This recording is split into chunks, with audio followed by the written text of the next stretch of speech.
Merci. La parole est à Monsieur Bardy.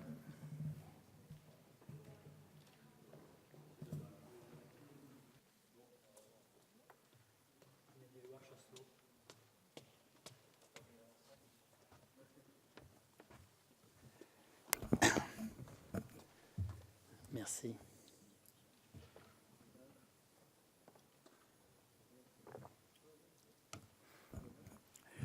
Monsieur le Président, Monsieur le Ministre, Monsieur le rapporteur, chers amis, Messieurs, Mesdames, chers collègues, à l'heure où le populisme invite au repli partout en Europe, rester passif face aux dérives de la mondialisation économique serait suicidaire.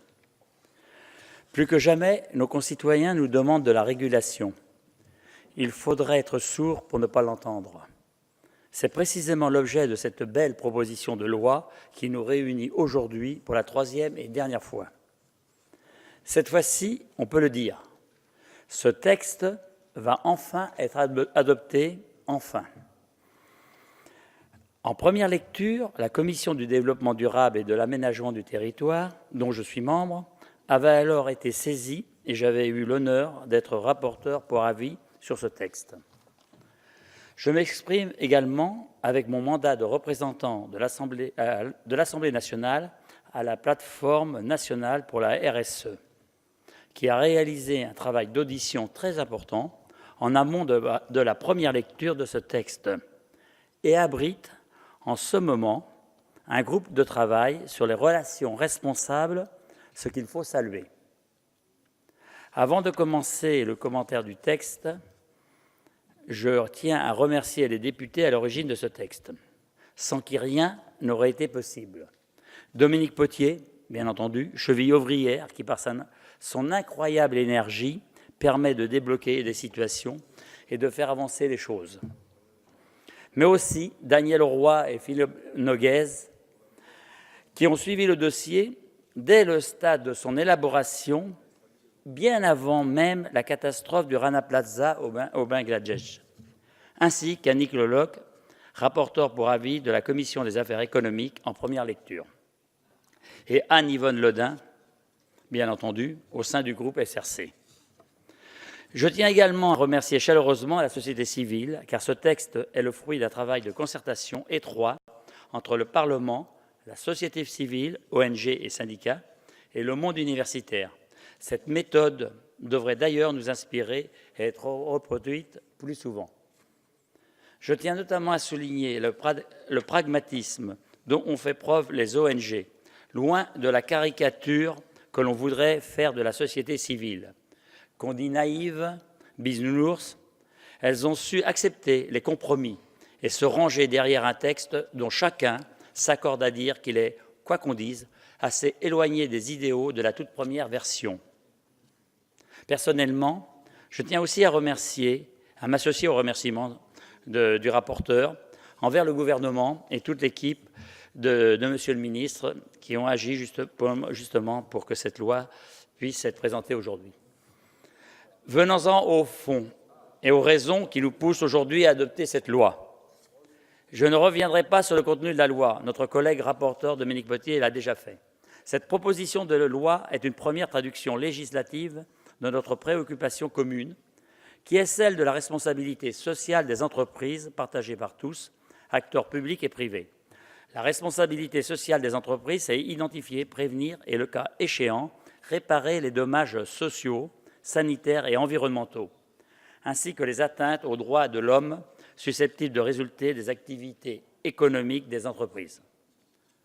La France est pionnière dans le monde sur ces sujets et nous pouvons être fiers de nos entreprises qui, dans l'ensemble, sont souvent en avance et en pointe par rapport à leurs homologues d'autres pays. Sur la dimension des droits humains, de la RSE, un corpus international de normes s'est peu à peu constitué au niveau international, notamment autour des principes directeurs de l'OCDE et de l'ONU, ainsi qu'au niveau des conventions internationales de l'OIT. Il appartient aux États de rendre effectifs ces principes et de leur donner toute leur portée, via une adaptation des règles nationales. Et c'est précisément ce que nous sommes en train de faire avec cette proposition de loi. Nous pouvons nous permettre de le faire car nos entreprises sont en avance. La grande majorité des entreprises françaises sont mûres et n'auront pas de difficulté à mettre en œuvre le plan de vigilance que cette proposition de loi les invite à élaborer. Au contraire, il est grand temps de valoriser les entreprises qui sont engagées depuis longtemps dans les démarches vertueuses et qui ont déjà largement intégré les droits humains dans leur modèle économique, et elles sont nombreuses. En outre, l'économie française se distingue par un capitalisme de grandes entreprises. C'est un fait. Et cela nous oblige, c'est aux pays dans lesquels les grandes entreprises européennes ont leur siège, d'agir. Mais cette première proposition de loi est une étape vers un chemin encore long. Ce texte va-t-il permettre de régler tous les problèmes? Assurément non. Probablement n'aurait-il d'ailleurs pas suffi à prévenir le drame du Rana Plaza, ni à mieux indemniser les victimes. Mais il envoie très clairement un message positif et va contribuer à tirer les standards vers le haut dans les pratiques sociales et environnementales des entreprises. C'est une étape importante dont nous ne devons pas minimiser la portée, malgré la tentation naturelle d'en vouloir plus dès aujourd'hui. Avant de vous inviter à adopter ce texte, j'aimerais terminer, chers collègues, par un témoignage. Président du groupe d'amitié France-Équateur à l'Assemblée, je me suis rendu en Amazonie équatorienne dans le cadre d'une visite officielle en 2014. J'ai moi-même constaté les dégâts environnementaux dus à l'exploitation pétrolière de Texaco et Chevron, qui a opéré en Équateur entre 1964 et 1990. Dans la zone concernée, l'eau n'est pas potable. Il suffit de passer sa main dans l'eau d'un puits pour constater la substance huileuse en surface. Je l'ai constaté moi-même, la justice a-t-elle été rendue? Non. 26 ans plus tard, les populations locales attendent toujours que les mesures de dépollution soient mises en œuvre. J'ai terminé, Monsieur le Président, merci. Je peux vous assurer que ce que nous sommes en train de faire aujourd'hui est très regardé à l'étranger, comme j'ai pu le constater en mars dernier, lorsque je me suis rendu à Genève, en marge de la session du Conseil des droits de l'homme à l'ONU. N'écoutons pas les sirènes de ceux qui nous enjoignent de ne rien changer. Nous traçons un chemin, nous jouons un rôle pionnier en faveur d'un meilleur accès à la justice et d'une mondialisation mieux régulée. Je n'en doute pas, nous serons suivis par nos voisins. Merci. Merci, Monsieur le Président. Merci.